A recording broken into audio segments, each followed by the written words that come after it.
Siguiendo con el desarrollo del programa, invitamos al señor Gonzalo Quijandría de Minsur, quien moderará el panel Minería, Educación y Trabajo, para el cual contaremos con la participación del señor Augusto Castro, director del Instituto de Ciencias de la Naturaleza, Territorio y Energías Renovables de la Pontificia Universidad Católica del Perú, Fernando Villarán, decano de la Facultad de Ingeniería y Gestión de la Universidad Antonio Ruiz de Montoya, y Beatriz Alba, gerente general de Alba Hart Consultores.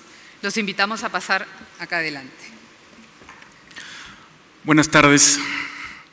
Vamos a iniciar este panel dedicado a la educación, obviamente educación vinculada y también por nuestros distinguidos panelistas al trabajo. Contamos con dos importantes exfuncionarios públicos vinculados al sector trabajo y justamente sobre eso va a girar este panel. Sobre la educación para el trabajo. Queremos dejar algunas reflexiones respecto a cómo prepararnos para los retos que vienen en el futuro en el sector minero y obviamente en otros sectores también, pero básicamente en el sector minero, para enfrentar y ser suficientemente competitivos en lo que respecta a capacitación para el trabajo. Contamos para eso con el señor Augusto Castro, de la Pontificia Universidad Católica del Perú, la doctora Beatriz Alba Hart, consultora y abogada, y el señor Fernando Villarán de la Universidad Antonio Ruiz de Montoya. Muchas gracias a todos. Creo que podemos comenzar con una primera rueda de cada uno. El tiempo obviamente va a ser breve y luego de esto tal vez nos dé algo para una segunda, pero deberíamos empezar con Beatriz Alba.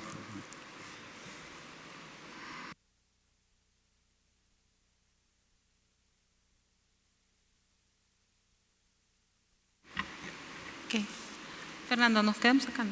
Más tranquilos. ¿Nos quedamos acá más tranquilos? ¿Sí? ¿No? ¿Nos quedamos acá más tranquilos? ¿Nos quedamos acá más tranquilos? Sí.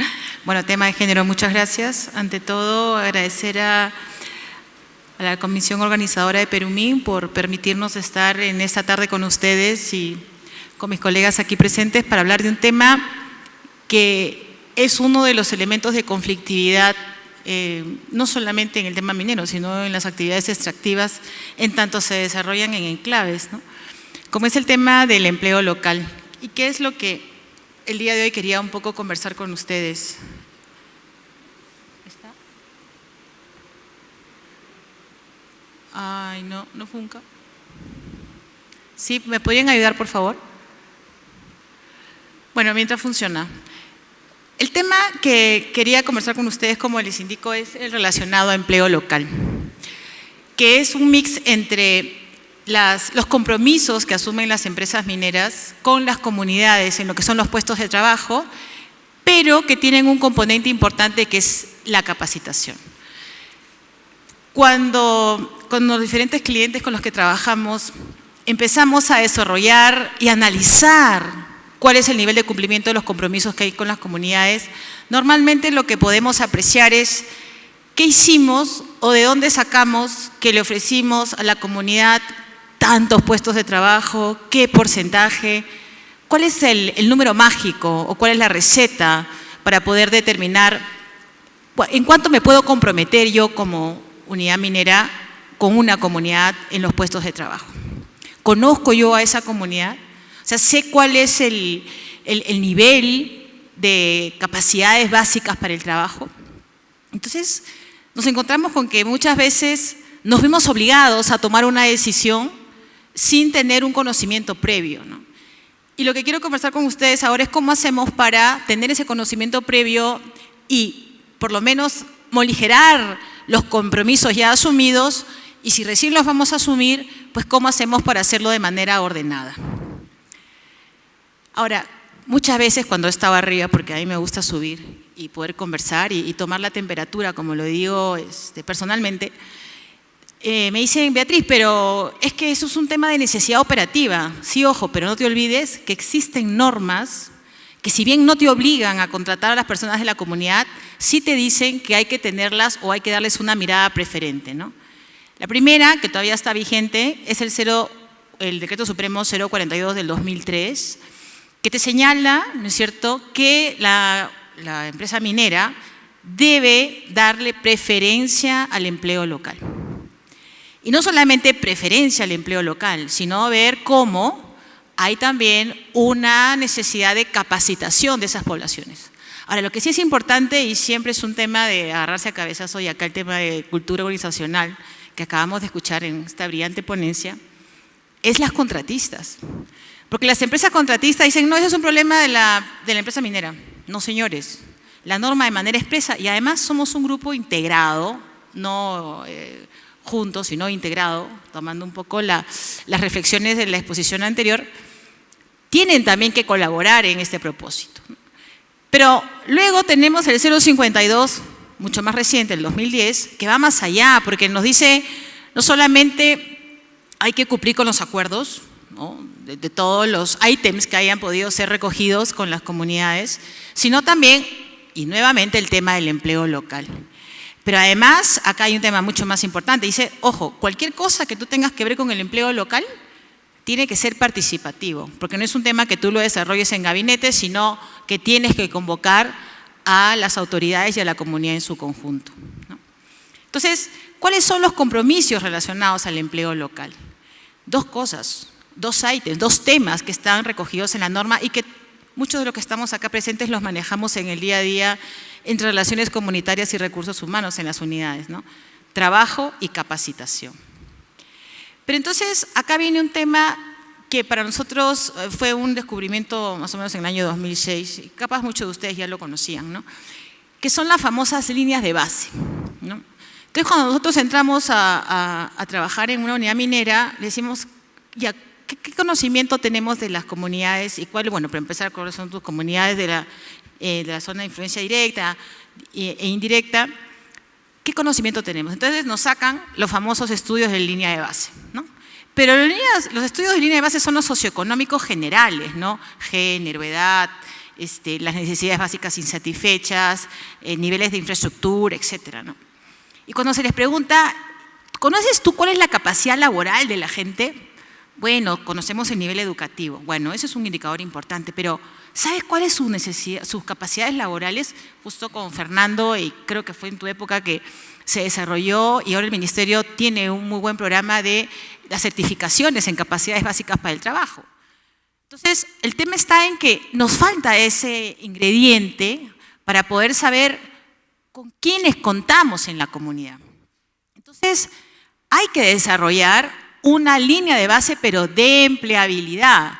Y esto se desarrolla a través también de unas encuestas, en donde no solamente vamos a recoger indicadores relacionados a experiencias previas en el trabajo, y no necesariamente un trabajo subordinado, que puede ser en la minera, en una contratista, normalmente obras civiles, sino también las capacidades para el trabajo comunes, que puede ser en la chacra, puede ser en el mercado, en una mototaxi, etcétera. O sea, esa capacidad o esa habilidad que pueda tener el poblador rural para relacionarse con la gente, y para un tema que es muy importante es saber que tiene que sujetarse a determinadas reglamentaciones, a determinadas órdenes, porque uno de los temas en donde nosotros sufrimos mucho, ¿no es cierto?, es el tema de cómo hacemos para cambiarle el chip al comunero, y que cuando traspasa el límite de la empresa minera es un trabajador y no arrastra su condición de comunero, ¿no?, porque también es un tema que generalmente genera conflicto, ¿no?, porque dicen, no, yo soy comunero, tú a mí no me puedes sancionar, no me puedes despedir, porque tengo la fiesta patronal, yo tengo el derecho de ausentarme 2 días seguidos, tú no me puedes descontar. Entonces, ahí hay un tema de sensibilización que también tiene que trabajarse. Entonces, vamos, primera regla o primer tema importante es conocer el nivel de empleabilidad de la zona en la que estamos. ¿Y para qué? Porque con el nivel de empleabilidad yo voy a poder determinar varias cosas. Primero, qué pobladores tienen, ¿no es cierto?, una experiencia, capaz alguna calificación académica, no solamente haber acabado el colegio, sino capaz han tenido algún tipo de curso. Capaz también voy a encontrar, mejor dicho, voy a determinar el grupo de pobladores que cuentan con experiencia laboral empírica, capacidades básicas. Voy a tener otro grupo que está en 0, y voy a tener otro grupo, como nos está pasando en algunos proyectos, que no les interesa la capacitación en temas de minería, sino lo que quieren es fortalecer el conocimiento que tienen en las actividades que ya vienen desarrollando. Normalmente es ganadería y agricultura. Entonces es importante porque ya con un sistema transparente, como vamos a ver más adelante, el día de mañana yo tengo para decirle a la comunidad, señores, o sea, discúlpame, no es que yo no esté incumpliendo, sino ustedes no tienen interés en trabajar conmigo. Ahora, un importante tema, y que acá sí es parte obviamente de la organización interna, es el plan de contratación. ¿Por qué? Porque si no tenemos un plan de contratación definido, o sea, no vamos a poder establecer ese match entre la oferta y la demanda. ¿Y qué significa el plan de contratación? Dos cosas importantes. La primera, el famoso Workforce Planning, y que tiene que desarrollarse desde que empezamos todo el movimiento de tierras, o sea, la parte de construcción, o sea, la etapa de proyecto, luego el tema de operación, que es lo que va a continuar. Y en todas las áreas, o sea, no solamente operación, sino los servicios complementarios. ¿Y esto para qué? Para el segundo tema, que es los perfiles.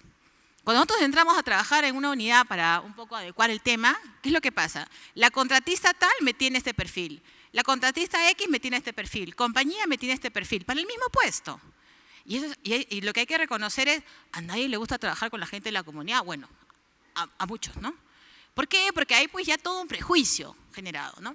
Entonces, claro, si además permitimos que existan estándares, ¿no es cierto?, que solamente se van a poder cumplir en el planeta Marte, entonces estamos muy alejados, ¿no es cierto?, o estamos generando obstáculos para poder permitir mucha mayor accesibilidad a las personas de las comunidades. Entonces, es importante que se estandaricen los perfiles. Algún día, en una unidad me dijeron, oye, Beatriz, pero tú conoces laboral y estas cosas, o sea, nos estás diciendo que tenemos que meter la mano en la gestión de las contratistas, porque decirle, oye, ¿sabes qué? Tienes que estandarizar tus perfiles, es meterme en la gestión, vamos a desnaturalizar la tercerización, luego viene el ministerio y nos los va a querer imponer como trabajadores propios. Señores, estamos hablando de un fin superior, que es el tema del empleo local. Y acá, obviamente, la empresa principal y las contratistas tienen que ponerse en línea respecto a trabajar un mismo nivel, y en todo sentido, ¿va? No solamente en lo que es no calificado, porque acá también hay otro tema importante, que es la meritocracia. O sea, ¿cómo hacemos para trabajar temas de meritocracia? ¿Para qué?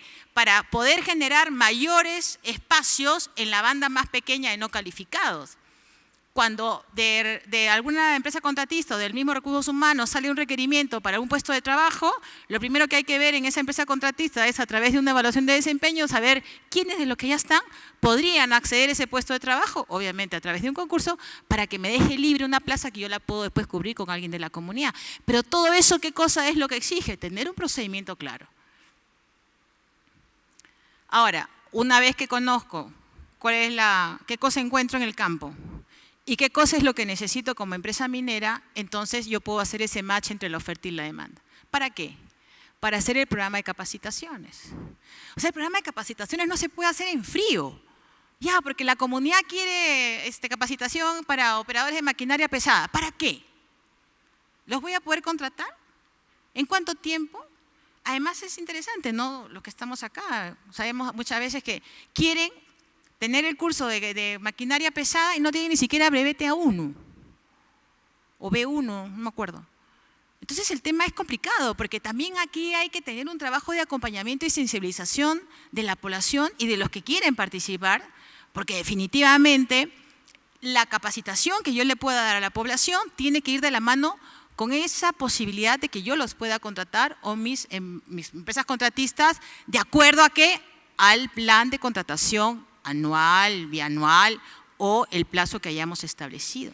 Entonces es un tema importante, o sea, no capacitar en frío, capacitar en función a los verdaderos requerimientos de mano de obra que se puedan tener en un momento determinado. Ahora, hemos tenido experiencias interesantísimas, ¿no? Porque también tenemos, ¿no?, experiencias en las que encuentras que lo primero que hay que hacer es capacitar en, valga la redundancia, capacidades o habilidades básicas para el trabajo.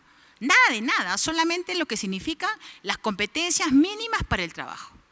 Entonces, quienes van aprobando van siguiendo los siguientes cursos, y el tema es, ¿y qué hacemos? ¿O cómo manejamos las expectativas y las frustraciones de los que no van aprobando? Pues claro, hay que tener obviamente de manera paralela un tema de desarrollo para lo que son las actividades que están directamente vinculadas con desarrollo sostenible. Porque definitivamente no todos van a poder ser capacitados y no todos van a tener trabajo. perdón.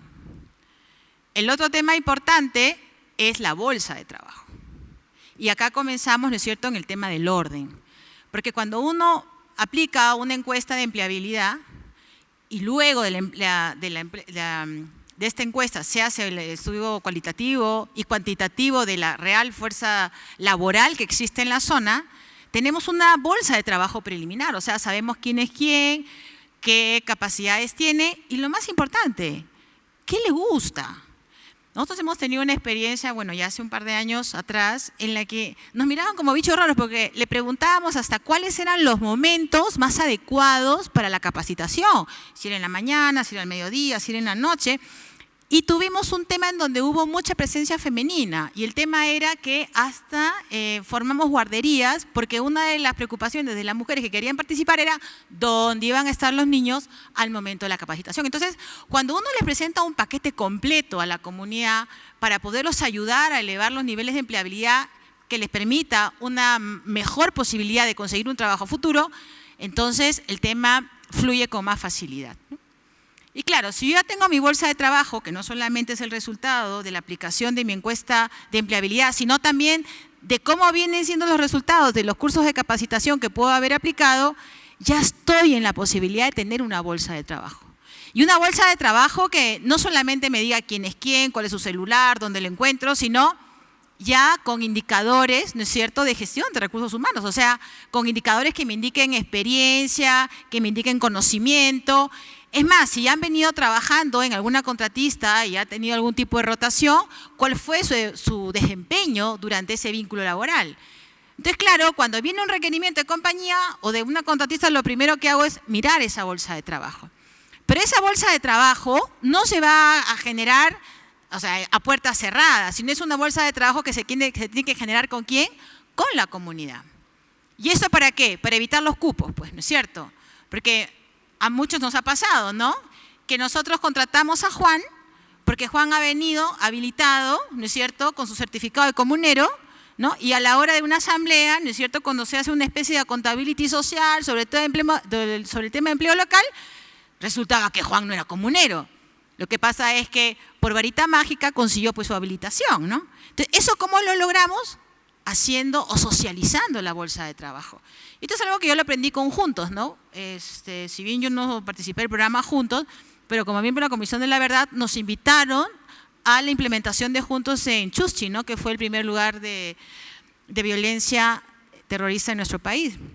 Y fue interesante ver cómo se validaba la lista de víctimas y que iban a ser favorecidos con el programa, como pegándolos, pues, pegándolo en las paredes de las instituciones más importantes de Chuschi. Entonces, eso también trabajamos, o sea, pega tu relación de integrantes de bolsa para que la misma población se encargue de validar si realmente los que están en esa relación son trabajadores o son pobladores que puedan tener la capacidad o la habilitación para ser trabajadores. ¿Me dices? Sí. Sí. Muchas gracias. Gracias, Beatriz. Ahora, quisiera darle el turno al señor Augusto Castro, de la Universidad Católica. Por favor, en aras de poder cumplir con el horario, si podemos hacer las presentaciones en 10 minutos, sería perfecto. Muchas gracias. Por favor, señor Castro. Bueno, yo quiero, en primer lugar, agradecer el que se nos invite a este encuentro y para discutir cuestiones que me parecen fundamentales. Ciertamente, yo no soy un especialista en logística, eso lo sabe bien Enrique. Yo vengo de otras canteras y, por supuesto, entraré hablando con otros presupuestos y otras ideas, pero finalmente puedo llegar a dar unas ideas que creo que podrían ser útiles. Quiero también señalarles que no sé por dónde empezar, porque como profesor universitario he preparado un texto que calculé para los 15 minutos, después me dijeron que era 8, lo corté, lo voy a agrandar, entonces en este momento no sé realmente cómo empezar. Lo que quiero señalar en referencia a lo que tenemos entre manos es que el tema de minería, educación y trabajo me parece un tema central, un tema fundamental. Y yo he tratado de establecerlo en función de las relaciones posibles entre estos diversos vectores, por decirlo así, ¿no? Uno es el tema de la relación entre minería y empleo, que creo que Beatriz lo ha desarrollado bastante bien y yo no haré hincapié en eso. Uno segundo es el que juega la relación entre educación y trabajo, y particularmente lo que significaría una educación técnica o una educación para el trabajo. No sé si mi amigo Fernando Villarán también entrará por ese lado. Y lo que sí he considerado interesante e importante, y en lo cual me voy a detener, es la reflexión sobre cómo el trabajo, y en este caso específico la actividad minera, aporta y contribuye en la educación y la formación de las personas. Yo creo que ese es un tema que no es un tema que está dentro de la actividad minera, está fuera, pero de alguna manera es uno de los temas centrales porque de alguna manera implica una articulación de la actividad minera con el conjunto de las actividades del país. En la segunda parte de mi exposición yo había pensado hacer un recuento de la relación entre actividad industrial, actividad minera y educación. Y había desarrollado 4 momentos en la historia del siglo XX. El primer momento a inicios del siglo XX, alrededor de mediados del siglo XX, la época de Velasco y finalmente el proceso en que nos encontramos en este momento. Ciertamente no los voy a desarrollar, pero lo que quiero señalar, por lo menos en el primer caso, es señalar algunas ideas que me parecen importantes para que tengamos una perspectiva histórica. Quizá, como decía el expositor anterior, es bueno tener una visión jurásica del mundo, sobre todo si son mineros, tienen que tener una idea de la historia de la Tierra, ¿no? Porque son cosas que no se han descubierto ayer. Les leeré un párrafo de los que escribí justamente para trabajar esta primera parte. En tiempos aurorales, de fines del siglo XIX y de principios del siglo XX, la discusión se tornó intensa cuando el Perú debía iniciar su camino en el proceso de industrialización. Esto se desarrolla con una intensa actividad productiva que incrementa la producción industrial en Lima, las actividades agroindustriales en la costa y los inicios de la actividad minera, ¿no? Pero como correlato de esto, lo curioso es que se desarrolla en el país un debate en términos de educación, y el debate se da entre Manuel Vicente Villarán y Alejandro Deusto. Manuel Vicente Villarán insistía en una educación para el trabajo, en una educación técnica, mientras que Alejandro Deusto planteaba una formación en ciudadanía, en una formación en los ideales del espíritu, en cultura ética y en otras cosas más. La polémica fue terrible. Lo que debemos comprender es que al final de este periodo de discusión, de debate y desarrollo industrial, hacia 1935 se constituye el Ministerio de Educación. El Ministerio de Educación no es una cosa de hace 200 años, es una cosa de hace 70 años. Esto hay que tenerlo, 80 años, esto hay que tenerlo muy claro, porque el tema educativo no ha sido un tema central en lo que significan las políticas del Estado, ni el Estado mismo lo ha asumido como un tema fundamental. No voy a hablar de los otros periodos que, por supuesto, están desarrollados en el texto que dejaré aquí, pero que tienen el mismo vínculo. Hay un proceso de industrialización a mediados del siglo XX, Código Minero y Desarrollo de la Actividad Minera, y nuevo debate sobre la educación, teniendo a Basadre como ministro de Educación. Después está el régimen militar en los años 70, que ustedes conocen, y todas las características, lo mismo, un nuevo proceso de industrialización, debate de la reforma educativa y un proceso integral, digamos, de transformación del país, con errores, con vicios, con derrotas, etcétera, etcétera. El tema es que nos encontramos en un momento en que hay una cantidad de desafíos enormes, ¿no? Estamos en este momento en un nuevo desarrollo industrial y nacional basado en una diversificación productiva muy intensa generada de la herencia que hemos tenido. Tenemos proceso de expansión de la educación como jamás tampoco hemos tenido, estamos con un desarrollo de lo que se llama la instrucción técnica o la educación técnica, como tampoco hemos tenido, pero también no la tenemos, nos falta un montón. Y de la misma manera entramos en un momento en que la actividad minera de los años 90 es en el país, no tiene precedentes en la historia del país. Otra vez tenemos la misma configuración de los temas que se han procesado permanentemente en bloques durante el siglo XX.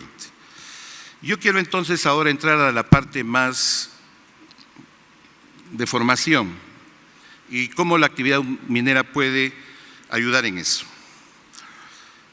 Las opiniones de los líderes mineros, son 3 páginas, acabo esto y cierro mi participación. Las opiniones de los líderes mineros están vinculados naturalmente a sus preocupaciones cotidianas. Por un lado, no encuentran la calificación ni la educación que se requiere para el fomento de la actividad minera y su desarrollo a futuro. Y por otro lado, hay una cierta inconformidad y frustración porque la minería paga impuestos y por ello esperaría contar con mejores servicios por parte del Estado. En este escenario de debilidad estatal, la minería en muchos casos, por su cuenta, y quizá muy preocupada por la vulnerabilidad de trabajar en espacios de pobreza y de extrema pobreza, ha desarrollado y desarrolla actividades de servicios que corresponderían al Estado. La minería implementa así postas, servicios de salud, escuelas, servicios educativos y un sinfín de actividades con las poblaciones vecinas, lo que muchas veces aparece a los ojos de los beneficiados como actividades puramente asistencialistas y que beneficiarían más a las empresas que a los que se dice serían los beneficiados. Se ha desarrollado entonces un entorno perverso que ha llevado a que las comunidades negocien con las empresas como si éstas fueran el Estado, exigiéndoles todo tipo de servicios que en realidad el Estado les debería brindar. E incluso ha llevado también a que el Estado exija a las empresas la entrega de dádivas a las comunidades para bajar los conflictos sociales y ambientales y reducir con ellos la tensión. Pareciera que todo se reduce a un problema de dar dinero o de hacer obras. La población exige obras o fondos de inversión o de sostenibilidad, como una manera de resarcirse a sí misma porque considera en el fondo a la minería como una actividad ilícita. El pago del canon minero, el pago de regalías, el pago del derecho de vigencia no cuentan como instrumentos en el Estado para enfrentar las necesidades de la población. Bueno, en el canon eso no sirve para educación. Eso está clarísimo además. O sea, la mitad de lo que pagan no sirve para educación. Para completar el asunto, los gobiernos regionales y locales se desentienden de los problemas de los servicios que deben brindar a su población y usan de manera arbitraria los recursos que pueden conseguir de la minería. ¿Qué ha pasado para que lleguemos a este extremo? Indudablemente los temas de educación y trabajo se desvanecen en este trágico escenario. Los temas de educación y capacitación técnica, los asuntos relativos a la formación en ciudadanía se esfuman de este horizonte. Estamos frente a un sentido común en miles de ciudadanos que consideran negativa, entre comillas, o mala, entre comillas, la actividad minera y que no aprecia nada bueno en ella, salvo la generación del dinero. Frente a este sentido común perverso, cada vez más extendido, las empresas mineras se concentran muchas veces en solo mantener sus márgenes de ganancia. El Estado, a pesar de los mecanismos de la Defensoría o de la PCM en materia de conflictos, no ha podido encontrar el camino, ni tiene una propuesta política para repensar y revertir esta situación. Lo más grave es la pérdida de la capacidad del Estado para enfrentar su papel como director y gestor de la actividad productiva del país. El Estado ha perdido legitimidad ante todos los sectores de la sociedad, ante empresarios y trabajadores, ante empresas y comunidades. No es un tema de este último gobierno, es una realidad de todos los anteriores gobiernos. Un grave pragmatismo invade la cultura del trabajo, la de las empresas y la de las comunidades en el Perú. El dinero se ha transformado en la nueva deidad del Perú. Esta pérdida de valores éticos es fruto justamente de la ausencia de una educación que fomente la ciudadanía y el desarrollo social y humano. No solo es falta de cuadros técnicos lo que demanda la actividad minera y las otras actividades del país, sino una educación de calidad que no es otra cosa que una educación en valores humanos, éticos y sociales. Una educación que coloque al ser humano como el vértice de toda política y de toda política educativa, y que no endiose al dinero ni a la utilidad.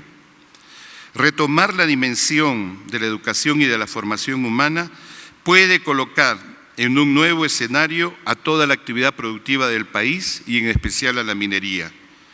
¿Cuál es el interés de la actividad productiva? ¿Cuál es el interés de la actividad industrial? ¿Cuál es el interés de fondo de la actividad minera? ¿Solamente la riqueza? Es la riqueza, pero no es solamente la riqueza. Sería lamentable y muy perverso que solamente fuera la riqueza. Si ese es el horizonte, no nos podemos quejar.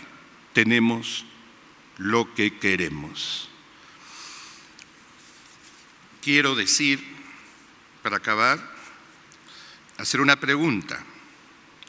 Pregunto si la actividad minera podría ayudar a la educación del Perú en su sentido profundo. No es solo en el aspecto técnico, sino en el de esta formación humana. Esto es más importante que hacer un puente, una carretera o una empresa. Si no invertimos en ser mejores personas, de mejor calidad ética y moral, vamos a perder todo lo que hemos logrado y vamos a dejar como herencia un país dividido y desgarrado como el que hemos heredado lamentablemente. Yo creo que la minería está en condiciones hoy de invertir en lo que es más importante y a la vez permitir un verdadero desarrollo humano que pueda, entre otras cosas, generar las condiciones para su verdadero afianzamiento y sostenibilidad. Muchas gracias.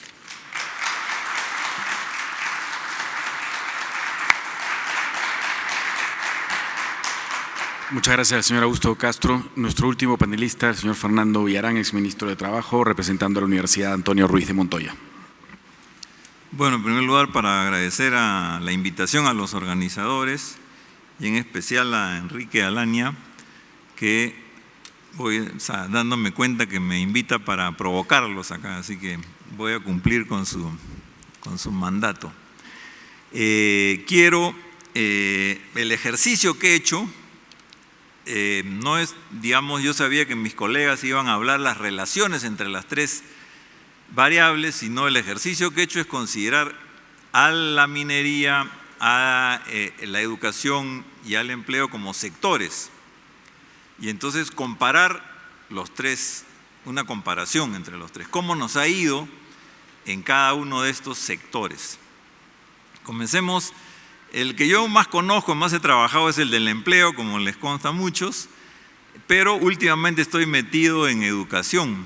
Estoy de decano en la Facultad de Ingeniería y Gestión en la Universidad Antonio Ruiz de Montoya y eso ha hecho que me meta a conocer, investigar algunos temas vinculados a la educación. Entonces, bueno, ¿cómo estamos en educación a nivel internacional? Primero, las pruebas PISA, hasta donde llega mi conocimiento, hemos participado en 3, ¿no? El año 2001, 2009 y 2012. En 2 de ellas hemos salido últimos y en la tercera penúltimos, ¿no? Es una prueba que hace la OSD, están los países más desarrollados, es verdad, pero participan varios países de América Latina, entre otros Chile, Uruguay, Brasil, Argentina y Colombia, y nos han ganado. Otro indicador de educación es el gasto en educación. La última vez que yo vi esta cifra, yo vi que el Perú estaba mal, pero digamos como que cerca o parecido a otros países de América Latina. Bueno, las últimas cifras que he bajado son de la UNESCO. La UNESCO es la que hace esta medición. Digamos, estamos al último. Pero bien lejos, digamos. O sea, Venezuela gasta 6.8% de su PBI en educación. Bolivia 6.4%, Argentina 6.2, Brasil 5.8, México 5.1, Colombia 4.9, Chile 4.6, Uruguay 4.4, Paraguay 4.3, ahí como una escalerita. Y después viene Perú, se cae para abajo 3.3, una diferencia de 1 con el inmediatamente superior. Y eso que nos han dado un poquito más porque yo creo que estamos más cerca del 3% del PBI. El Acuerdo Nacional en el 2012 se planteó llegar al 6%, 2002, hace 13 años. Estamos igualitos, no hemos pasado el 3, digamos, o muy cerca. En cuanto a las universidades, hay una empresa consultora que hace un ranking que, digamos, básicamente, bueno, al mundial, pero se concentró en América Latina, y nuestra mejor universidad es la Universidad Católica, está en el puesto 19. En los 100 primeros solamente hay 3 universidades del Perú, pero antes que nosotros, antes que la Católica, yo soy de la Católica, sí, por eso se me salió el nosotros también, o sea, ahí estudié en la UNI y después en la Católica. Hay 8 universidades de Brasil, 4 de Chile, 2 de México, 2 de Argentina, 2 de Colombia. O sea, estamos bastante mal, nos ha ido bastante mal. Ese es el sector educación. En el sector empleo hay 2 investigaciones recientes que a mí me han dejado con los pelos parados. Una es de Juan Chacaltana, que es uno de los más grandes expertos en empleo, ¿no? Lo debe conocer Beatriz, que está en la OIT y hizo un trabajo para la OIT y la CEPAL, en un documento que se llama Hacia un desarrollo inclusivo del Perú. Lo pueden bajar los que les gusta, porque está en la internet. Y el capítulo 3 habla de la informalidad laboral. Ahí han trabajado una serie de personas, entre otros Juan José Díaz, de Grade, junto con ellos, y llegan a la conclusión que en el sector laboral el 74% del empleo es informal en el Perú, 74%. Pero ha habido otra que ya no lo ha hecho la OIT, sino el INEI, con el apoyo del IRD, Instituto de la Recherche, yo no sé francés, es una entidad francesa, la entidad de investigación, con el apoyo de ellos y en particular de Javier Herrera, que no sé también si lo conocen, es uno de los expertos en esto. Han investigado las cuentas nacionales y han hecho una cuenta especial que le llaman la cuenta satelital para estudiar la informalidad, tanto en el tema del empleo como de la producción. En producción llegan a la conclusión de que el 18% del PBI en el Perú es informal. Es un trabajo que se llama Producción y Empleo Informal en el Perú, también lo pueden bajar, se los recomiendo. Todos los 2 son del 2014, o sea, son muy recientes. Pero, ¿cómo es el empleo informal? 79%, o sea, yo también me caí de espaldas, que contradice un poco las cifras que se dice que se está formalizando el empleo. Es verdad, cuando vemos la cifra del Ministerio de Trabajo dice hay más empleo adecuado, es cierto, pero ¿qué significa para el Ministerio de Trabajo empleo adecuado? Ganan más que el sueldo mínimo vital, eso nomás. Pero la definición de empleo informal no es solamente el sueldo mínimo, sino si tienen seguro de salud, ¿no es cierto? Si tienen jubilación, vacaciones, digamos, completos, en fin, ¿no? Y otros beneficios. O sea, ese es el empleo formal, el que tiene beneficios universales. Y entonces, la gran novedad de estas 2 investigaciones es que nosotros teníamos más o menos la idea de que el 60% de la PEA peruana estaba en el sector informal y por lo tanto había un 60% de empleo informal. Pero la gran novedad de estas 2 investigaciones es que hay empleo informal en el sector formal. Ese es el punto. Y eso por eso suma, digamos, ¿no? Es 60 más 20%, 20 y tantos, ¿no es cierto? Según cualquiera de las dos investigaciones. Entonces es complicado, digamos, el asunto. Claro, después nos preguntamos, bueno, ¿por qué hay tanta delincuencia? ¿No es cierto? Asaltan a todo el mundo. Bueno, no hemos investigado qué está haciendo la gente. Te podemos partir de la hipótesis, si a todo el mundo lo asaltan, quiere decir que la mitad de la población es asaltada y los otros asaltan, digamos, ¿no es cierto? No sé, no se han hecho investigaciones, desgraciadamente. O sea, lo que tenemos todas las noches es mataron a fulano, asaltaron al… Pero ¿dónde están? ¿De dónde salen? ¿No es cierto? ¿Son personas que 100% desempleados o son personas que trabajaban en un supermercado y se hartaron de trabajar en el supermercado y ganaban muy poco? Que todos están en el sueldo mínimo, ¿no es cierto? No sabemos, tendríamos que saber un poco eso.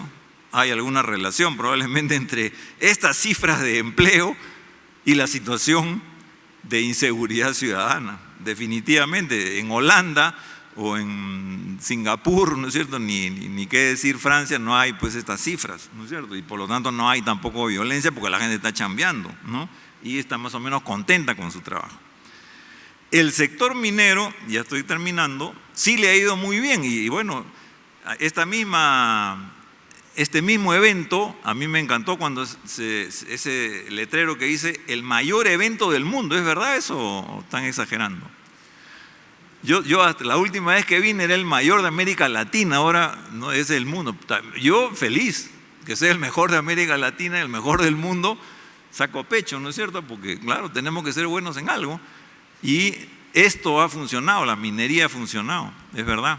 En el 90 el sector minero representaba el 4% del PBI, la última medición en el 2008 era el 15%, más que duplicado casi, ¿no es cierto? Triplicado su crecimiento, su participación. Ningún sector ha hecho eso y eso es bueno. El asunto es que no hay otros sectores que hayan tenido la misma performance, porque yo no estoy de acuerdo con esa idea que el Perú es un país minero. El Perú es un país megadiverso. Dentro de la diversidad está la minería y estamos orgullosos de la minería, pero es un mix. Bueno, ¿qué pasa? Claro, uno puede decir, ya me queda poco tiempo, uno puede decir, esto es obra del sector privado y del mercado, las grandes empresas que han venido y invertido. Perfecto, es cierto, había una gran inversión, un gran esfuerzo, digamos, ¿no? De todas las empresas que están acá, no solamente las de productos, las que producen, sino las que están detrás, la logística, en fin, todo eso. Pero también han habido buenas políticas públicas. Y yo quiero señalar dos. Uno, las privatizaciones. Sin privatizaciones en los 90s, que, digamos, jalaron a lo mejor de las empresas del mundo hacia el Perú, ¿no es cierto? No sé si tú trabajaste en esa época, Apoyo fue una de las empresas que hizo eso, ¿no es cierto? Junto con Macroconsult y otros, pusieron en vitrina lo que había y jalaron a las mejores empresas y las mejores tecnologías al Perú. Y la otra política pública fueron la promoción de inversiones. PROMPERÚ y Proinversión se dedicaron básicamente a promover minería. Entonces mi gran pregunta es, o sea, acá no es solamente el sector privado, es el sector público y son buenas políticas públicas. ¿Qué hubiera pasado si hubiéramos tenido buenas políticas públicas desde hace 25 años también en educación y en el sector empleo? En el sector empleo es increíble. Cuando yo entré al ministerio lo estaban cerrando, ¿sí o no? Teníamos el 0.1% de todo el presupuesto, ¿no? Y hasta ahora tienen, no sé, no llega ni al 1%. Y bueno, había un montón de cosas. Bueno, y teníamos, me acuerdo en esa época, impulsamos el mejoramiento de la calidad del empleo a través de las pymes y la mayoría de empleos están en las pequeñas y las microempresas. Hicimos algunos programas y fortalecimos PROMPYME, ¿sí o no? Que era nuestra única entidad. Bueno, en el año 2007, no en este gobierno, sino en el anterior, cerraron PROMPYME. La única institución que promovía las pequeñas empresas en el Perú. El Small Business Administration de Estados Unidos, que promueve a sus pequeñas empresas, gasta $1.000 millones anuales.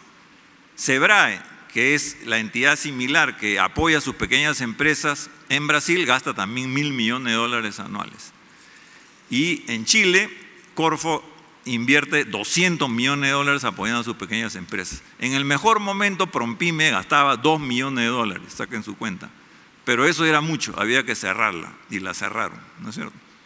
Entonces, y ahora sí termino, no es casual los resultados que hemos tenido en educación, en empleo y en minería, ¿no? De repente hay tiempo para rectificar, pero por lo menos quisiera que estén de acuerdo conmigo que el impulso público, el liderazgo público y las buenas políticas públicas son fundamentales, esenciales. Felizmente en educación tenemos un buen ministro, ahora está haciendo las cosas bien, pero hemos perdido mucho tiempo. En empleo todavía ni siquiera hemos empezado. Muchas gracias. Gracias al señor Fernando Villarán. Haciendo un breve recuento de lo que he podido anotar, Beatriz nos habló de empleo local, cómo hacerlo, además, como dice la norma, participativo, convocando a comunidades, lo cual es un reto. Y nos invita a plantear cada vez que tratemos este tema, tener algunas herramientas básicas necesarias, línea base de empleabilidad, plan de contratación, un match entre oferta y demanda y un programa de capacitación que responda justamente a estas líneas. Creo que es una forma de afrontar este tema de educación y trabajo. Augusto Castro nos hizo una perspectiva histórica de cómo se ha afrontado el tema de la educación, desde las perspectivas del gran debate de educación para el trabajo, educación para la ciudadanía. Y en este devenir histórico el Estado no ha cumplido esta labor de gestor del desarrollo productivo del país y ha faltado una educación de calidad, una formación humana. El señor Fernando Villarán nos dio algunos indicadores que justamente comprueban esto, creo que lo complementan. En las pruebas de comparación PISA seguimos en los últimos lugares, pese a las breves mejoras, o las últimas mejoras, perdón. La inversión en educación sigue siendo la más baja comparativamente con otras realidades de América Latina, y en universidades la realidad es la misma. De las 100 mejores universidades de América Latina, solo 3 peruanas entre ellas. Y finalmente nos hizo un recuento sobre lo que está ocurriendo en el tema del empleo informal, que sigue siendo enorme en el país. Y esto debe estar, parecería estar relacionado con el incremento de la violencia y la criminalidad. Y finalmente nos dijo qué cosa es lo que ha funcionado en este país, precisamente buenas políticas públicas, poniendo el ejemplo de las privatizaciones. Y como políticas públicas terminamos cerrando que el gran reto es una política pública de educación, que creo que la estamos viendo, pero creo que lo que tenemos que afrontar es que trascienda cualquier devenir político, cualquier cambio político, y seguir teniendo una política de educación a largo plazo, y que lo que se parece que se está logrando no sea alterado por futuras elecciones, próximas elecciones, cambios políticos. Creo que la educación va más allá que nuestra política, sobre todo nuestra política peruana, ¿no?